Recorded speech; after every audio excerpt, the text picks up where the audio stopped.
प्रथम कथा हूँ जे जड़े कलाकार के मृत्यु न थाए मुझे विश्वास करे एवं से मोर शरीर को सी त्याग कर किंतु समस्त हृदय से आजीवन रे से अमर अच्छा एवं एति कहबी जे गोटे माटी आम मु कथा शुणिकी बड़ होती से जो स्कूल पढ़ते मोर स्वप्न था से स्कूल पाठ पढ़ाई से स्कूल मु पढ़ी से कॉलेज भी मु पढ़ी एवं तांकोटू बहुत किसी शिखी बहुत जिन शिखी सब बड़ जिनस हूँ जड़े कलाकार हिसाब से भल मनीष हवा दरकार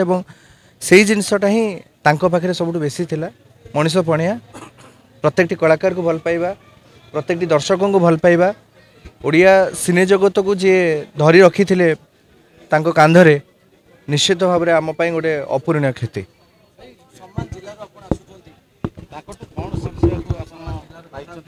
मु एबे भी जदि मन पकेबी जेबे भी सार सहित देखा हुए सार पचारते कि भल अच्छु आओ मुड़ी आणीनु तेणु बारिपदा प्रति भल पाइबा और सम्मान जिला जिते कहले तेणु माटी प्रति भल पाइबा थिला से केवल नुहे जे सिनेमा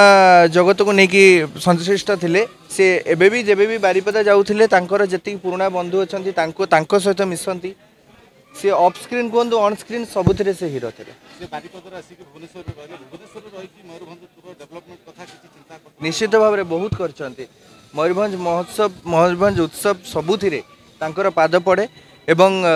सबु बड़े कहती जे तुम मान जहाँ भी असुविधा अच्छी मत जनाओ मु आग को ठिया बहुत कलाकार को बारिपदारू आनी मयूरभंज माटी आनी सुजोग देइछंती एठी।